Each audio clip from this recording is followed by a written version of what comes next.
porque teve que tirar tudo aqui atrás dela, arrancou tudo, não tinha nada atrás. E abriu os pontos e ficou tudo assim, o intestino, o estômago, tudo exposto aqui atrás, assim. E ela fazia cocô e ia para todo lugar, o médico. Eu cheguei lá, estava chorando muito, o médico me chamou e falou, brigou com as pessoas, virou aquela briga dentro do hospital. É culpa sua, é não sei o quê, não sei o que tem a criança, é o bebê. E eu cheguei lá, estava todo mundo nervoso, o médico me chamou, não deu 2 dias. Chama a mãe, chama o pai. Eu tinha ido lá para minha filha descansar, minha filha não aguentava mais. Ele falou, manda sua filha voltar agora. Aí eu falei, mas minha filha acabou de sair, a gente está aqui no Boldrini, é tão longe. Ele falou, manda voltar agora, tem que voltar agora. Aí eu falei, mas aí eu liguei para minha filha ali, ia comer um lanche, que ela ia descansar um pouco. Ela falou, mãe, eu joguei teu lanche fora, mãe, eu fiquei tão nervosa, mãe. O médico deu 2 dias para minha filha, mãe, 2 dias. Mãe, estava tudo bem, mãe, estava tudo fechadinho. Como isso aconteceu? Eu falei, não sei, eu cheguei aqui, simplesmente estava tudo aberto. E tá uma briga aqui. Ela falou assim, mãe, eu não vou ouvir a voz do médico, mãe, eu não vou ouvir o que ele está falando, eu não vou. Eu vou só amanhã ir, não tem como ir hoje. O médico falou, 7 horas da manhã, sua filha tem que estar aqui para a gente conversar. Vamos chamar todos os médicos, ver o que pode fazer pela CBB. Aí, às 6 horas da manhã, o médico pediu que eu saísse da sala. Você precisa sair da sala. E eu escutava os gritos dela, era muito grito de dor. E eu fiquei tão apavorada. E foi até 9 horas da manhã, aqueles gritos.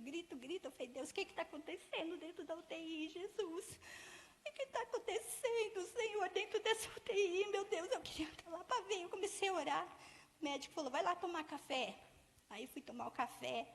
Quando eu entrei para tomar o café, Deus usa a cozinheira e falou assim, mulher, que autoridade que você tem, mulher. Deus deu autoridade para nós, de nós orar e as pessoas serem curadas, demônios serem expulsos. Vai lá, coloca a tua mão lá. E ela nem sabia de nada, nem sabia que eu estava naquele quarto. Vai lá, mulher, põe a tua mão lá e ora. Aí eu falei assim, tá bom, né? Amém, né? Aí quando eu vou saindo, entra uma mulher da congregação desesperada que o filho estava entre a vida e entre a morte. Eu orei com ela, graças a Deus o menino dela também saiu do problema dele. E eu entrei no quarto e comecei a louvar a Deus. Deus me deu uma força tão grande, eu comecei a cantar paz aqui nessa Boldrini, Jesus. Dá paz nessa Boldrini, Jesus. Ajuda esses médicos, Jesus. Ajuda cada um, Senhor. Visita cada leito, porque era muito difícil. Além de nós estar com nossos bebês lá, com o bebê, as crianças falavam, eu quero morrer, eu não quero mais viver, eu não quero mais viver. É muito triste ficar lá, irmãos, muito triste ficar dentro do Boldrini. Aquelas criancinhas, desde da bebê assim, até 16 anos, aquele sofrimento. E a gente vendo o nosso bebê sofrer.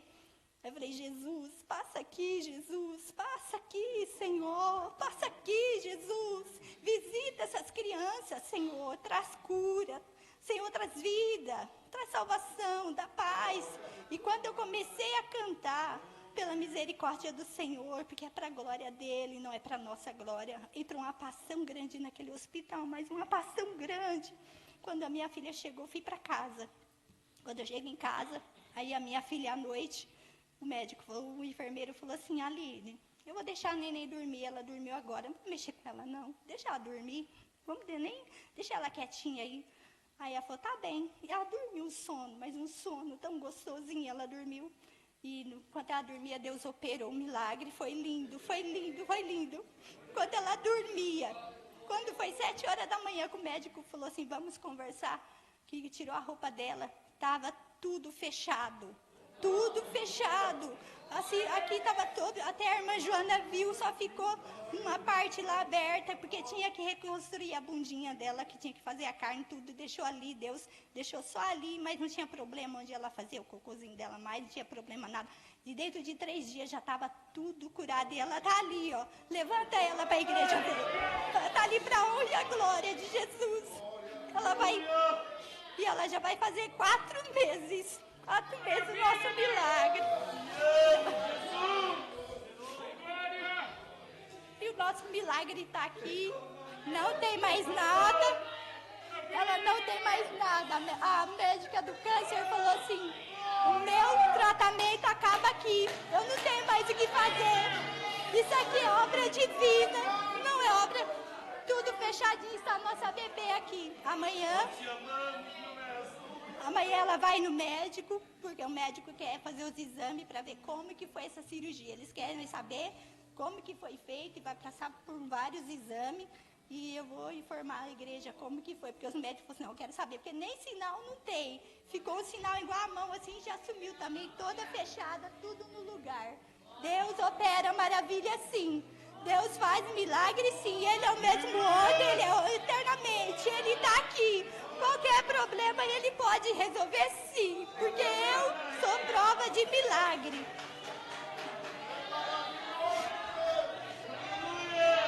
A minha filha não veio, era para ela estar aqui dando testemunho, eu vim porque meus pais vão embora.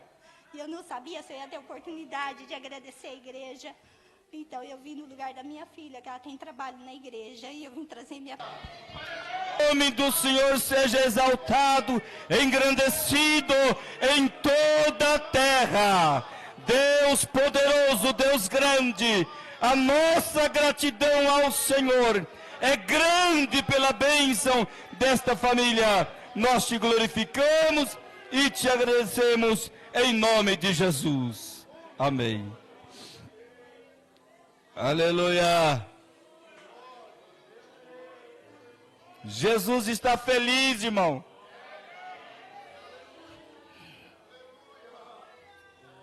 Porque a igreja está voltada para adorar Ele. Nós não entramos aqui só atrás de bênção, mas nós entramos para adorar o Senhor. Então ouve a voz do Senhor.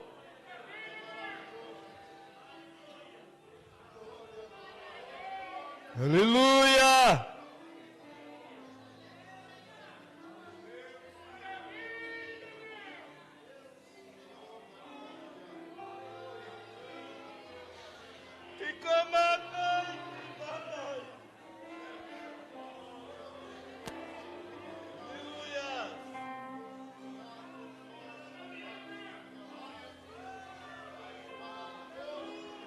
Aleluia.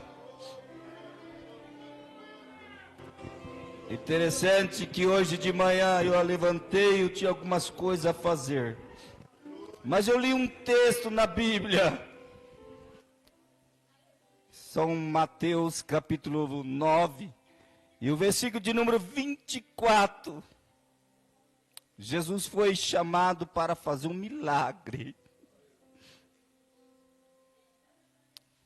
No meio do caminho, Jesus foi esbarrado. Pararam Jesus. Mas aquilo me deixou tão feliz. E alguém apertava Jesus, recebeu cura, como aquela mulher. Mas interessante. Tinha alguém que estava na casa daquela moça.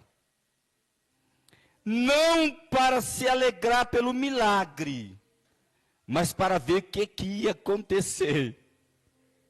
E quando Jesus chega na porta, Jesus disse: essa menina, ela não está morta, ela apenas dorme. E lá o texto diz que os homens riram de Jesus. Zombaram de Jesus.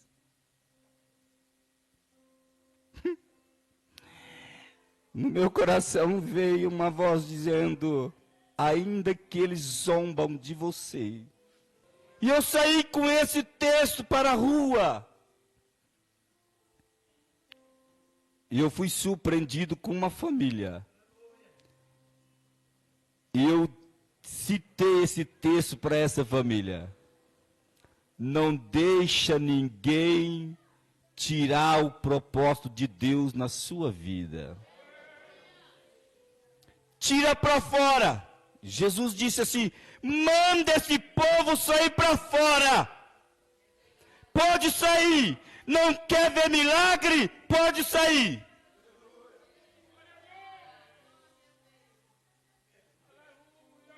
E Jesus entrou e disse para aquela menina: levanta, Talita. E ela levantou.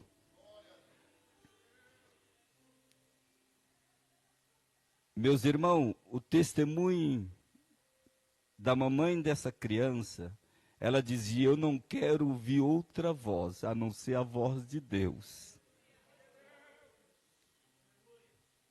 Quando nós ouvimos voz que não vem de Deus, a gente quer fugir para a caverna, não é verdade?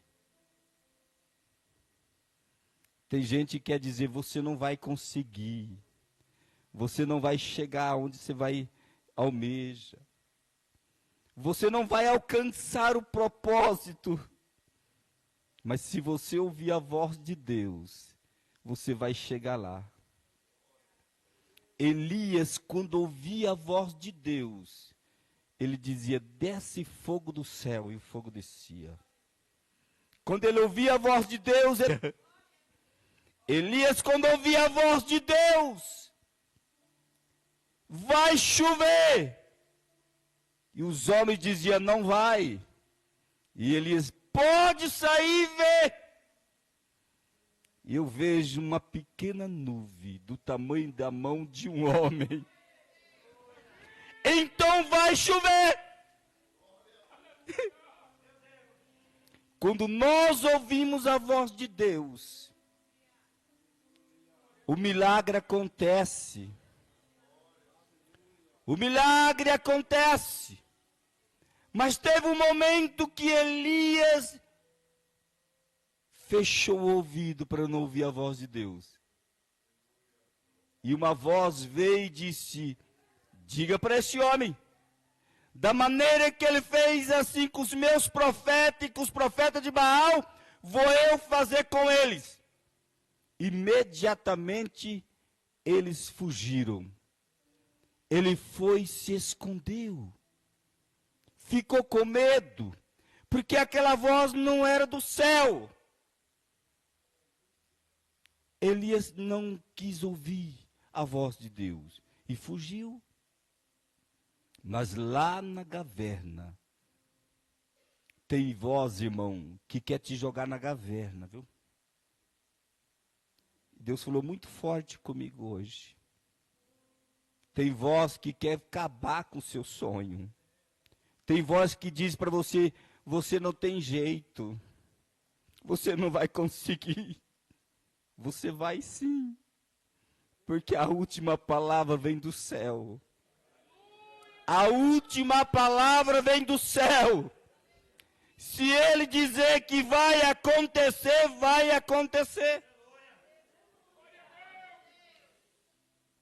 Não deixe outra voz tampar, tirar você da vontade de Deus.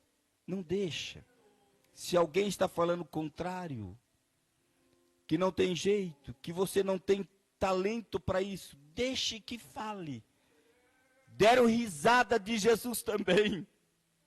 Zombaram de Jesus. Mas Jesus fez milagre e o nome dele foi glorificado.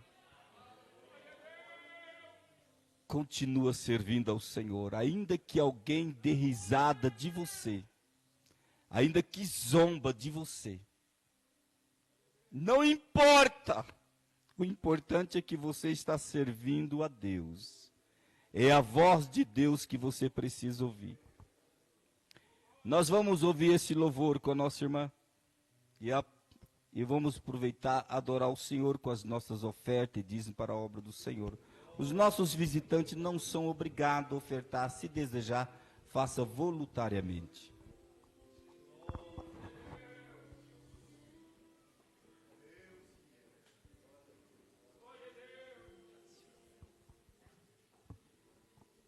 Cumprimento a todos com a paz do Senhor. Amém.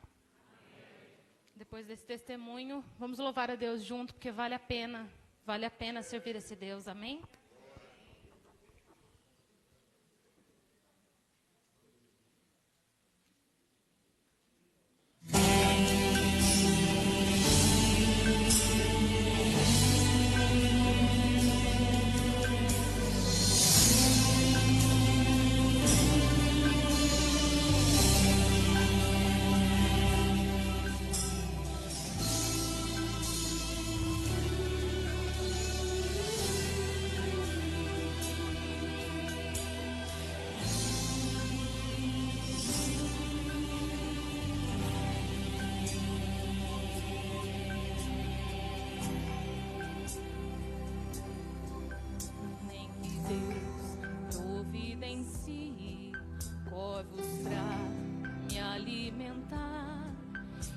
eles tragam pão e carne toda vez que o sol raiar, e haja sempre água nas fontes onde Deus me colocar.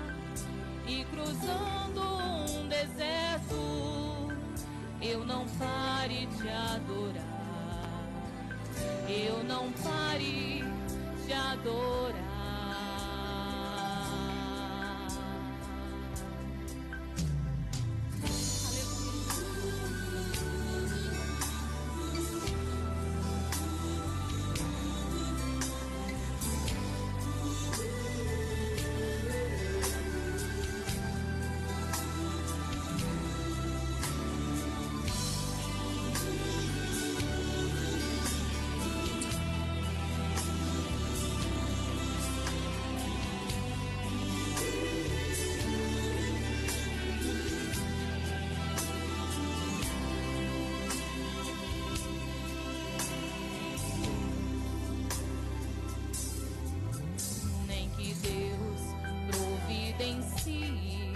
Corvos pra me alimentar, e eles tragam pão e carne toda vez que o sol raiar, e haja sempre água nas fontes onde Deus me colocar. E cruzando um deserto, eu não pare de adorar, eu não pare de adorar.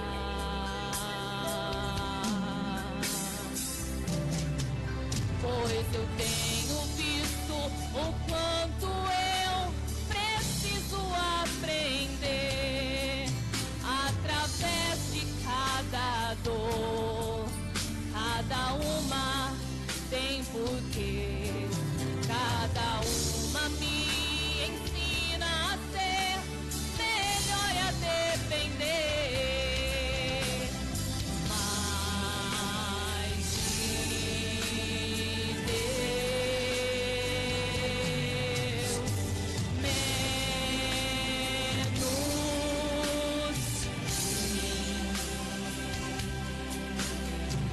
mais de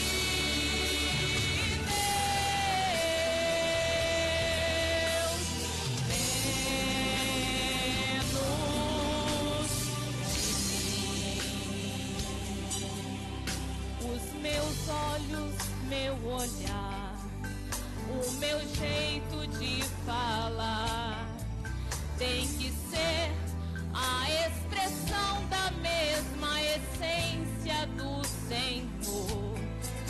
Vale a pena o que vier, mesmo que eu sinta dor, nada poderá sequer tocar na tua unção em mim, na tua unção em mim. Aleluia. Vale a pena ser profeta, vale a pena ser pastor, vale a pena ser discípulo, amigo teu, adorador. Vale a pena ser teu filho, vale a pena te servir, vale a pena ser fiel, só assim eu sou feliz.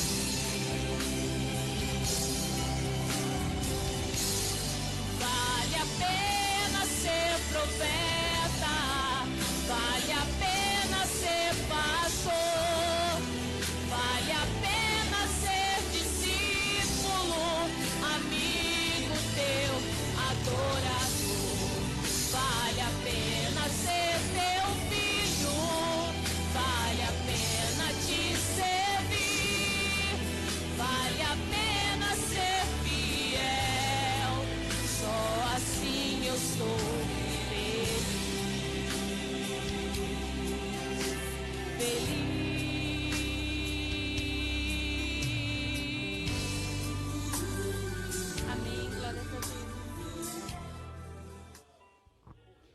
Saúde os irmãos com a paz do Senhor. Glória a Deus. É com grande prazer e alegria que nós queremos apresentar nossos visitantes nesta noite. Está conosco Arlindo e Vilane, pai e mãe da irmã Vilma. Já recebe esses irmãos? Sois bem-vindos em nome do Senhor Jesus Cristo. Tem mais alguém que o seu nome não tem chegado até aqui? Tem alguém que ainda... Nós queremos também recebê-lo. Não tem?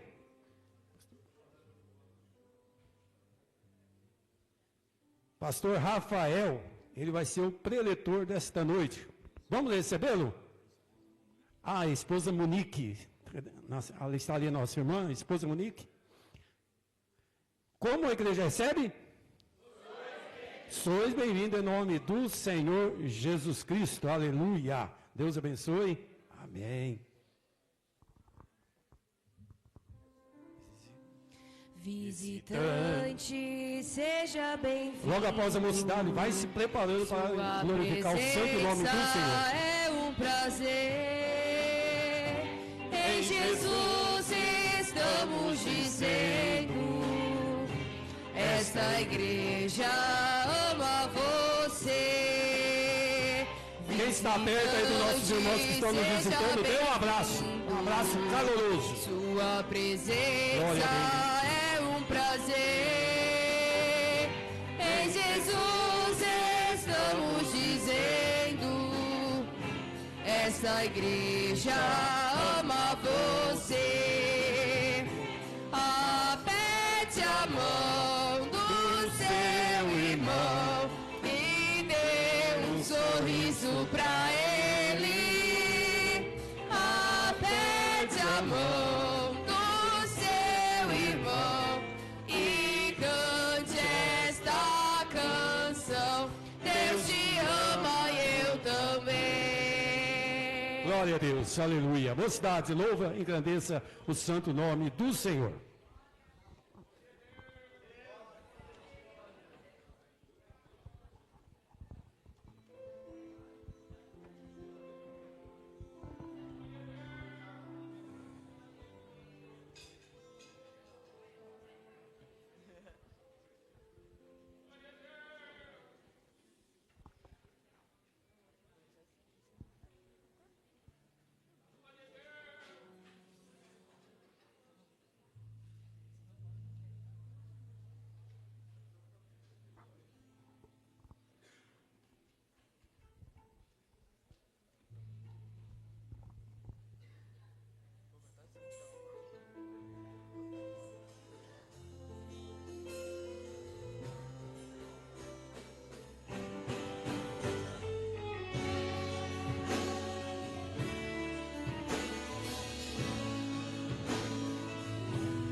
Cumprimento os irmãos com a paz do Senhor Jesus. É uma alegria poder retornar aqui, rever os irmãos, rever o pastor Natanael, os obreiros, e rever a igreja. Parece que quanto o tempo passa, a gente volta aqui, parece que a igreja está mais cheia, e eu creio que daqui uns dias essas paredes vão ser derrubadas e Deus vai ampliar esta obra e mais almas vão encher este lugar. Não é verdade, irmãos? Estou muito feliz, estou aqui enviado pela Secretaria de Missões mais uma vez, para aprendermos um pouco junto da palavra de Deus. Muito feliz de ouvir os louvores, de ouvir esse testemunho maravilhoso. Como é bom, irmãos, como isso revigora a nossa alma, não é verdade? A gente parece que ganha fôlego, porque a gente vai vivendo a nossa vida nesse mundo, e a gente vai sendo envolvido por esse materialismo, e parece que a gente vai esquecendo das coisas espirituais, de como as realidades espirituais são superiores a isso que a gente acredita ser a realidade. E Jesus continua operando milagres, irmãos. Jesus está trabalhando, Ele está vivo. E como foi cantado aqui, está próximo à sua vinda. Eu aguardo, irmãos, a vinda de Jesus como alguém que está em cativeiro, como alguém que está sob o domínio de um sequestrador, que está sob o domínio de alguém mau, cruel. E quando chega este libertador, irmãos, eu aguardo Jesus desta maneira, para que Ele me liberte desta condição que nós vivemos, deste mundo tão tenebroso, tão cruel, de tanta dor, de tanto sofrimento. Eu anseio a vinda de Jesus, irmãos. Eu queria ler com os irmãos Jeremias, capítulo 20, a partir do verso 7.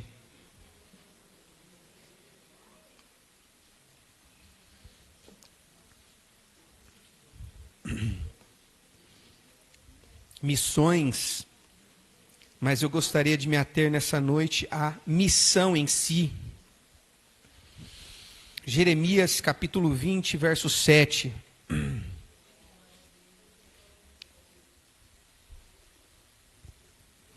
Tu me enganaste, Adonai, eu fui enganado. Tu me sobrepujaste e prevaleceste. O dia todo sou ridicularizado. Todos fazem chacotas de mim. O pastor disse isso aqui hoje. Sempre que falo, tenho de gritar, eu grito violência e destruição.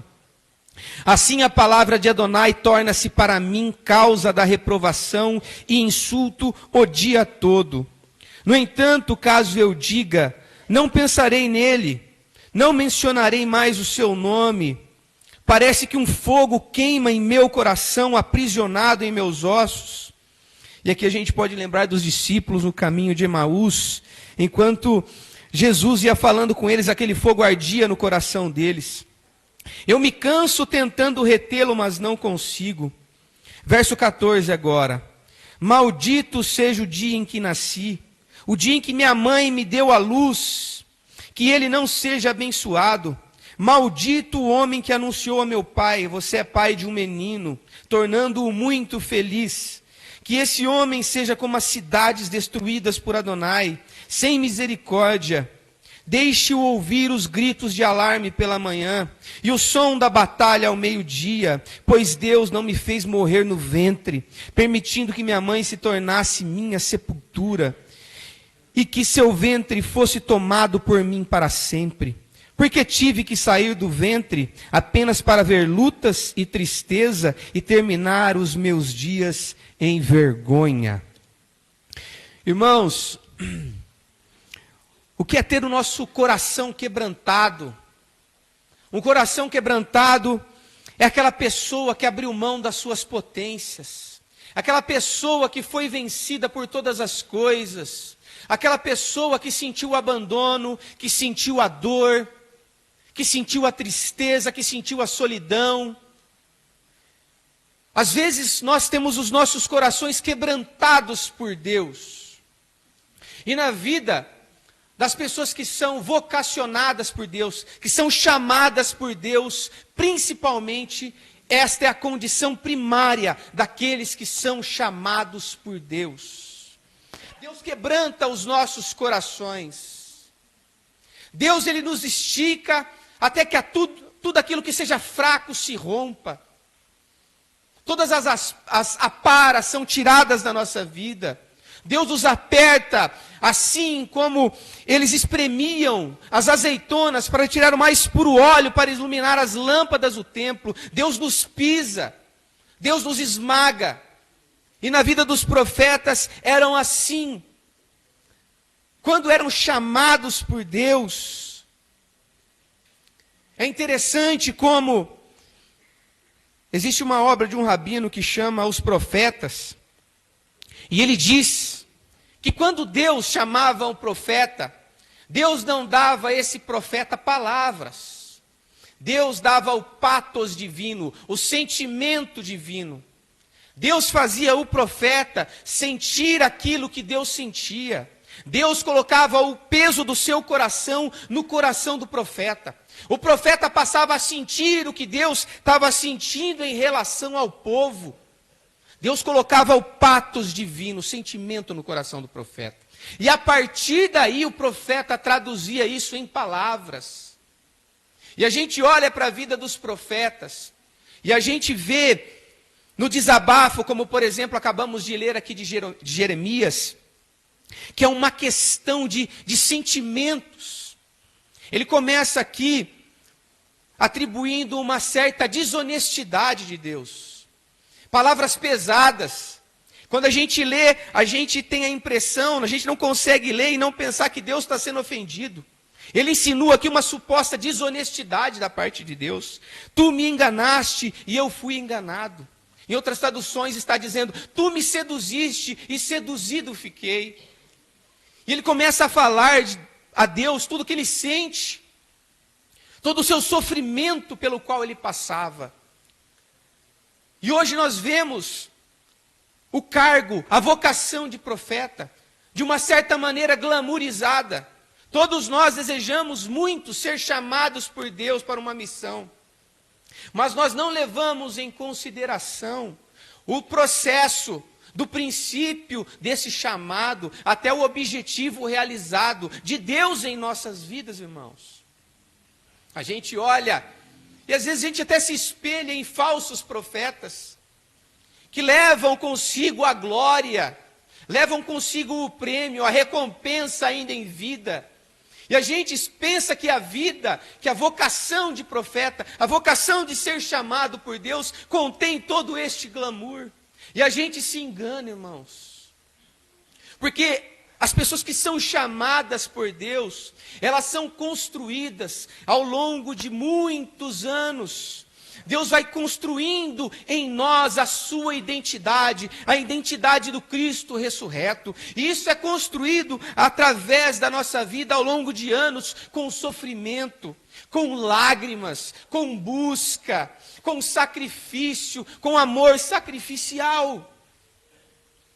Mas como é bom ser chamado por Deus e viver essa intimidade com Deus e andar com Deus como esses homens andaram. Deus nos faz apaixonar pela sua causa.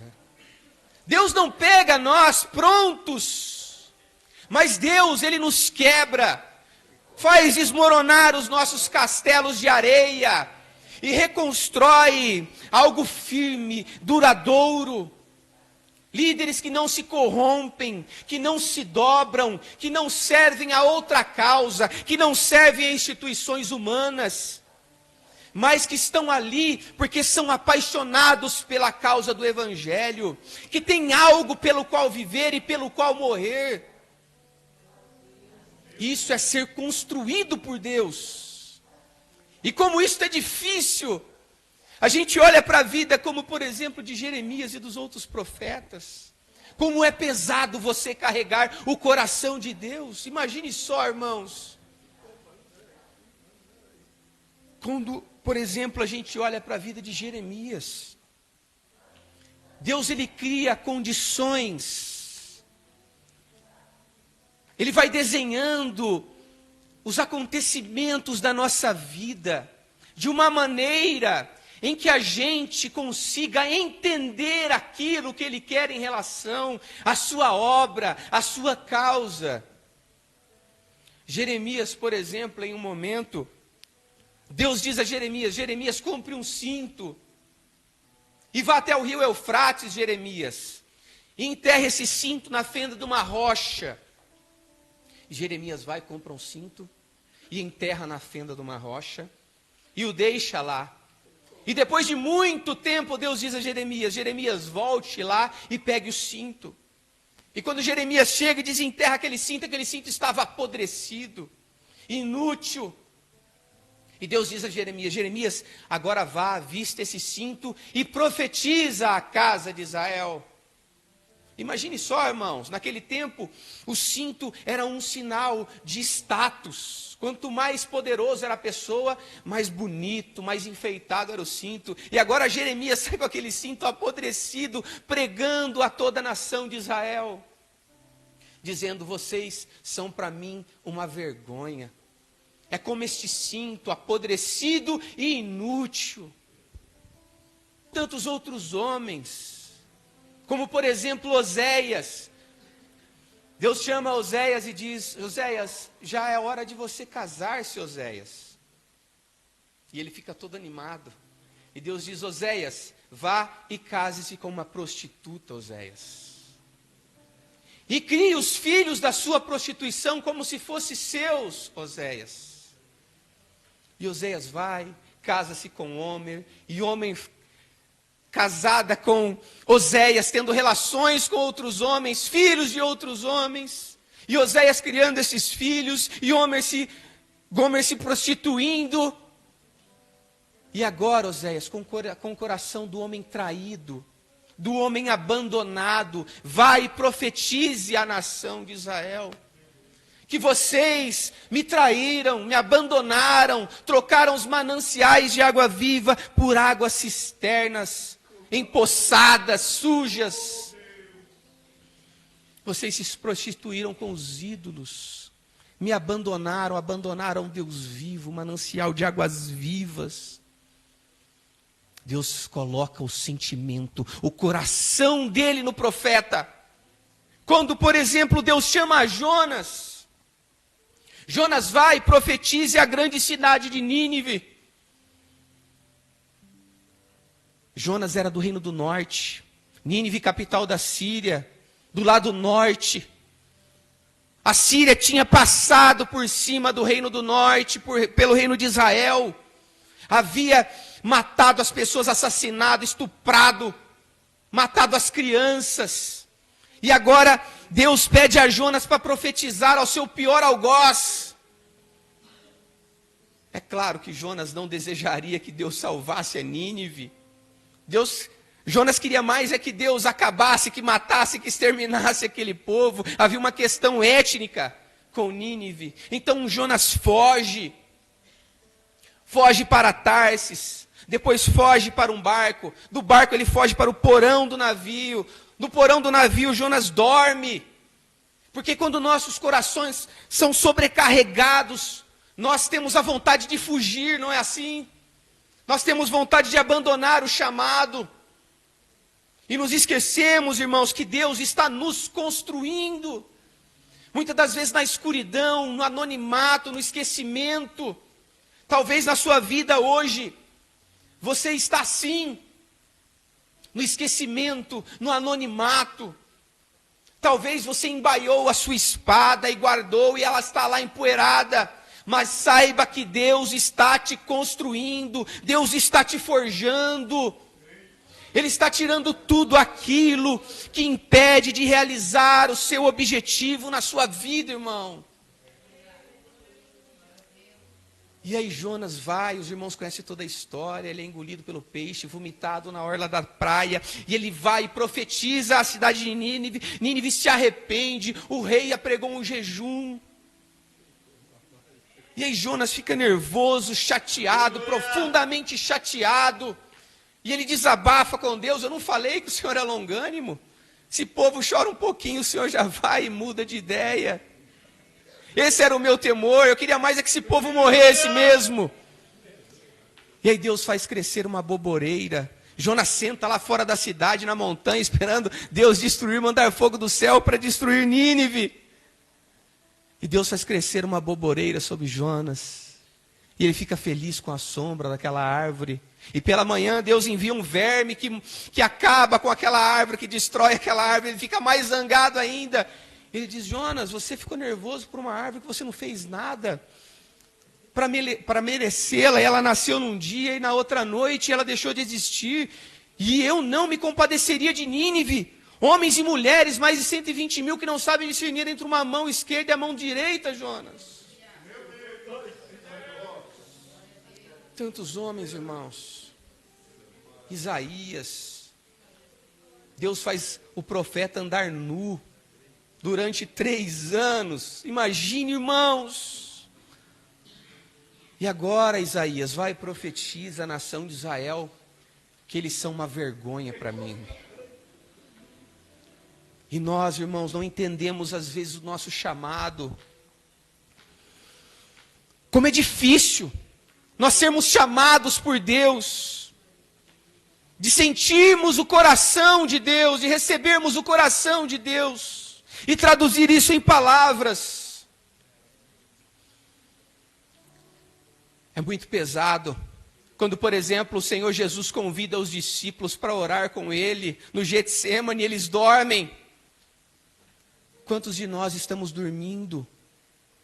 Quantos de nós estamos sobrecarregados porque não suportamos o coração de Deus, não suportamos o chamado, não queremos lançar mão do arado?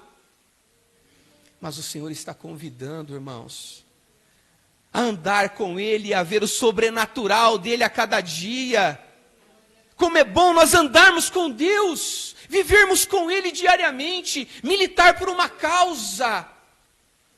Irmãos, nós termos algo pela qual nós lutarmos é tão maravilhoso. Essa é a nossa missão primordial. É a nossa missão primordial. E às vezes Deus, Ele cria situações em que nos faz apaixonar pela sua causa. Ele cria circunstâncias. Quando, por exemplo, Deus diz a Adão e Eva, depois que eles pecam: onde vocês estão? Será que Deus não sabia onde eles estavam? Quando Deus, por exemplo, diz a Caim: onde está o teu irmão, Caim? Será que Deus não sabia o que Caim havia feito com Abel? Deus, Ele vai criando situações em que Ele cria todo um cenário do qual Ele espera de nós uma resposta. Quando, por exemplo, Moisés sobe até o alto do monte para receber as pedras da lei, e ele lá durante 40 dias com Deus, recebendo as pedras da lei, recebendo os mandamentos, e lá embaixo o que o povo faz? O povo faz uma rave, faz uma festa a um ídolo, cria um ídolo para eles, o bezerro de ouro, e começa a festejar, e orgias, e bebedices, e tantas outras coisas. E Deus diz a Moisés: Moisés. E é curioso que no texto original, Deus diz: Moisés, me segura, Moisés, que eu vou destruir esse povo. Irmão, será que é possível um homem segurar a Deus? Mas Deus cria uma circunstância em que Ele espera de Moisés uma resposta. E o que Moisés diz? Olha, Senhor, o que as nações ao redor vão falar de Ti? De um Deus que tirou este povo do Egito para matá-los aqui no deserto. O que vão falar do Teu nome, ó Deus? Se for para fazer isto, eu não quero participar desta religião. Risca o meu nome do Teu livro. Parece que eu posso ver no rosto de Deus o sorriso de aprovação, dizendo: era isso que eu esperava de Ti, Moisés. Este é o líder ideal, este é quem eu escolhi. E na nossa vida, irmãos, Deus fala conosco através das circunstâncias. A gente confessa a Deus em tudo, a gente fala amém para Deus no culto, na liturgia, nos louvores, nas orações, mas a gente se rebela com Deus nos acontecimentos da vida, não é assim? nós não aceitamos. Uma rebelião velada contra Deus, na medida das circunstâncias. E é Deus nos ensinando. A cada manhã, Deus nos dá as páginas em branco, esperando de nós uma resposta, dizendo: Rafael, e agora? Como você responde a esta nova oportunidade? A gente ouviu aqui o testemunho. Eu não quero ouvir outra voz, senão a tua voz, ó Deus. Isso é andar com Deus, irmãos. É saber que o nosso Cristo, Ele não está indiferente aos nossos sofrimentos, ainda que em silêncio, ainda que em oculto, ainda que por detrás das cortinas, Ele está sofrendo conosco. Não há nada que tenha nos afligido, que antes não tenha afligido o nosso Cristo. Ele não é um Deus apático, Ele não é um Deus indiferente aos nossos sofrimentos. Ele não apenas sofre por nós, como sofre conosco. Ele está conosco.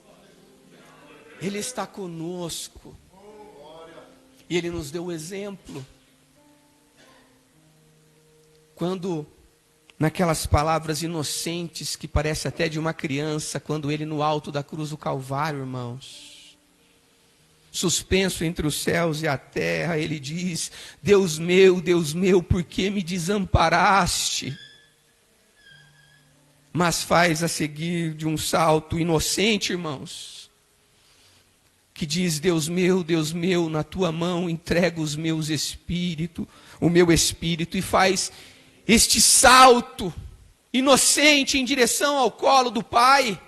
Quantos de nós, irmãos, sabemos que ao longo da nossa vida a gente vai vivendo, a gente não vê Deus o tempo todo, a gente vai caminhando e a gente não sabe o passo a seguir, nos sentimos sozinhos, nos sentimos desamparados, mas a gente vai caminhando e sabendo que Deus está conosco, ainda que nós não vemos, ainda que nós não o sentimos, porque vamos vivendo às vezes, muitas das vezes, irmãos, um evangelho infantilizado, em que nós temos que senti-lo o tempo todo, que temos que vê-lo o tempo todo realizar as nossas vontades. Mas Ele está conosco.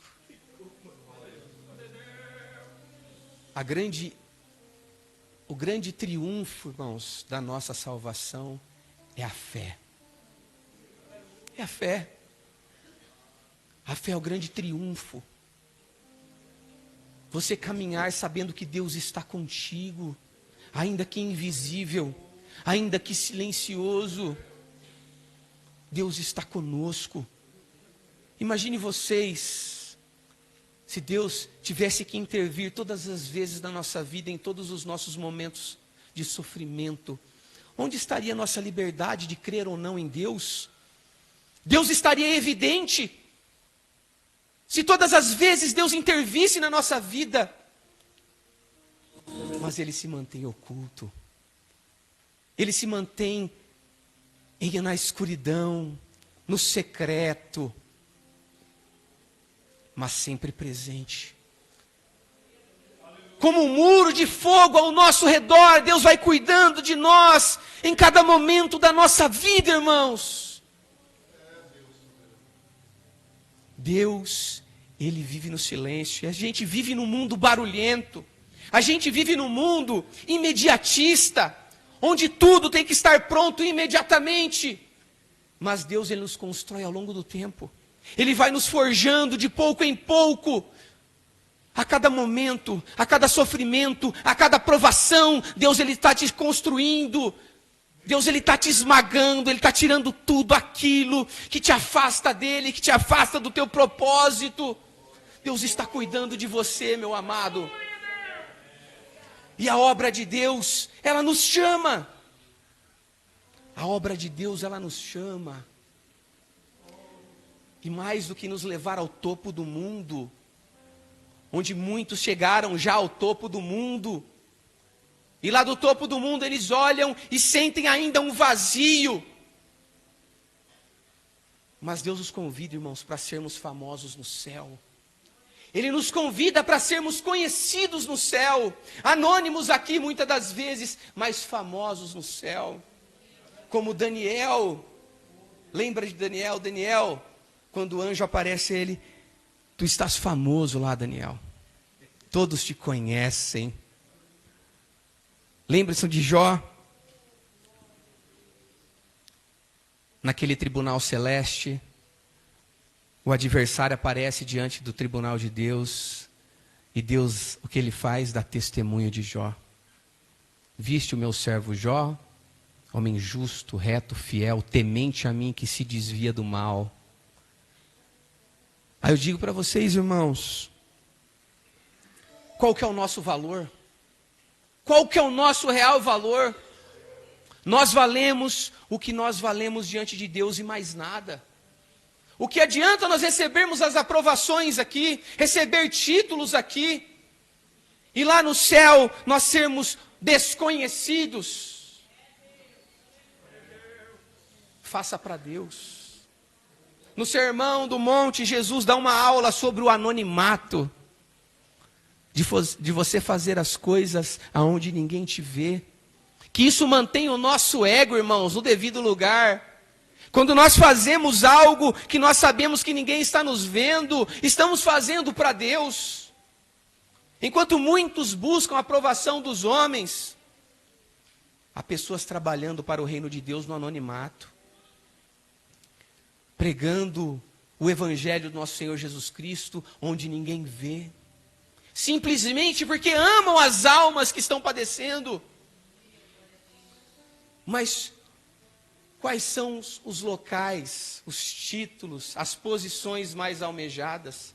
Onde todos vêm, onde há fama, onde há prestígio, onde há tapas nas costas, afagos no ego. Mas os campos estão brancos, e é tempo de colhermos, irmãos, e as almas nos esperam. E o que nós podemos oferecer a elas, senão a vida eterna, uma palavra de esperança, o poder de Deus, que está no Evangelho do nosso Senhor Jesus Cristo. Ele disse: todo o poder me é dado nos céus e na terra, portanto ide e pregai o Evangelho a toda criatura. Irmãos, o poder não está em nós, o poder está no Evangelho de nosso Senhor Jesus Cristo. E é escudado nesta palavra que nós vamos e pregamos às almas cativas, oprimidas, presas pelo pecado, presas pelo inimigo, presas pelos espíritos malignos, em cadeias, em prisões. Não é no poder, não é na nossa santidade, não é na força dos nossos braços, mas é no poder que foi dado a Cristo, mediante o teu sacrifício, a tua morte sacrificial e a sua ressurreição. É mediante esse poder que há no nome de Jesus é que nós vamos, jovens. Não se acovardem, não se julguem pecadores ou incapazes. Vocês acham que Deus não sabe das nossas incapacidades, das nossas imperfeições, das nossas fragilidades, das nossas tendências? Mas vai escudado no poder que foi dado a Jesus Cristo. Ame a causa do Evangelho acima de todas as coisas, e Deus garantirá a vitória sobre todas as coisas. Ele não te envergonhará, não envergonhará o Evangelho, não envergonhará a sua obra, não envergonhará o teu reino, e você colherá os frutos, e isso te trará um sentimento de satisfação. Não se amedronte. Vá em frente, busque a Deus, busque o Espírito Santo, o revestimento do alto, verdadeiro, genuíno, que te encoraja, que te enche de força, de vigor. E vocês serão vitoriosos, vocês farão grandes coisas. Nós vivemos num mundo em que as pessoas olham e desacreditam do poder que há na igreja. Mas Deus conta com vocês, como vocês são. Deus não olha para vocês e vê o que vocês são hoje, mas Ele vê o que pode fazer contigo. O homem e a mulher de Deus em que Ele pode construir, mediante uma entrega total, verdadeira, genuína diante dEle. Igreja, nós devemos nos entregar de corpo, alma e espírito a Deus, para que Ele nos transforme à imagem do Teu Filho. Deus olha dos céus, do seu trono celeste, e busca pessoas, homens e mulheres, que amam a causa dEle verdadeiramente. Ele não leva em consideração, irmãos, o que somos hoje, mas aqueles que se entregam genuinamente a Deus, irmãos. O que Deus pode fazer. Quantas coisas grandiosas Deus pode fazer através da minha e da tua vida. Como Ele quer fazer de você grandioso, reconhecido no céu. Ele quer construir um tesouro para você, no lugar onde a traça e a ferrugem não consomem. Enquanto o mundo aí fora constrói os seus reinos de segurança, aqui neste mundo, Deus quer te levar adiante, romper as fronteiras, romper os limites. Ele conta conosco. Coragem, hombridade, força. Como é poderoso o homem que entrega diante de Deus tudo.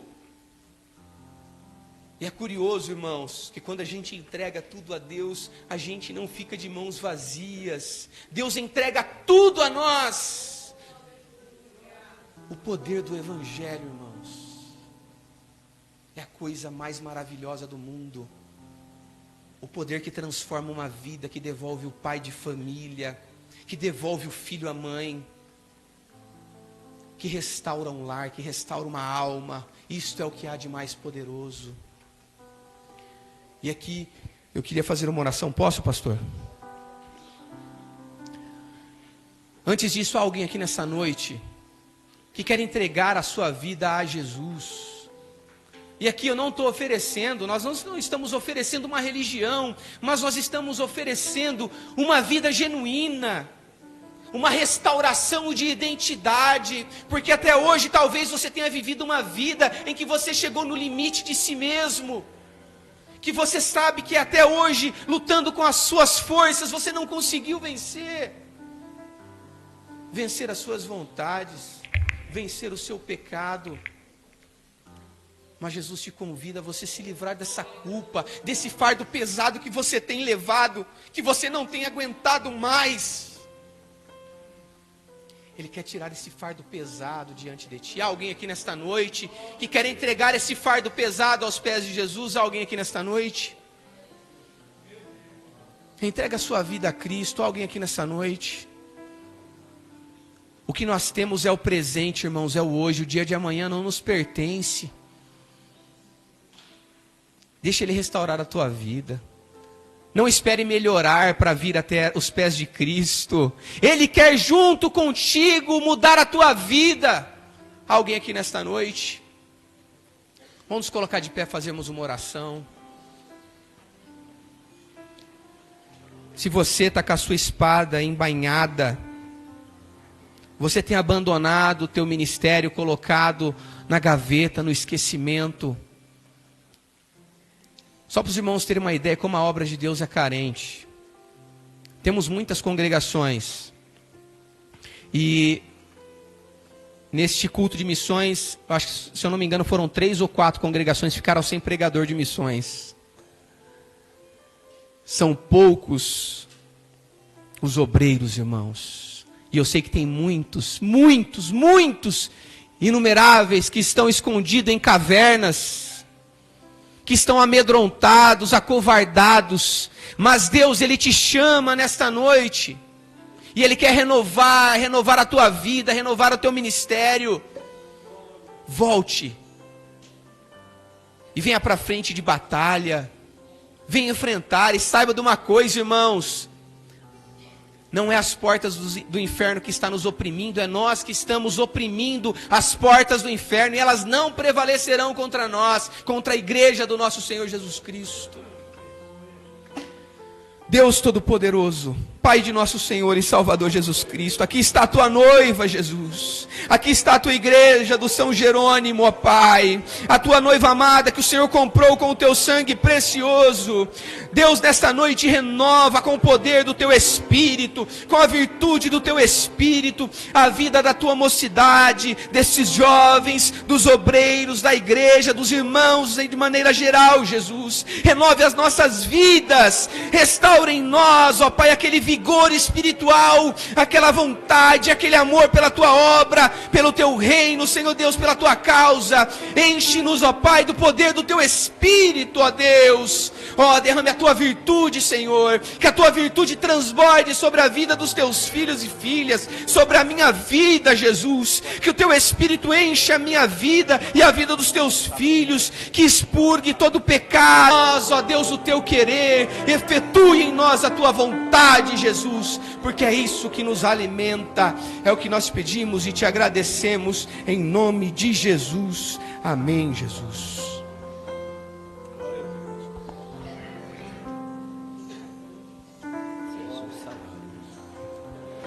Glórias a Deus. Boa palavra, né? Meus queridos irmãos, nós estamos na semana do nosso trabalho do congresso, que vai começar na sexta-feira. E continua orando. Tira essa semana, consagra em favor do trabalho, para Jesus desarmar os corações, que só a palavra de Deus pode fazer isso. Aqui está os avisos.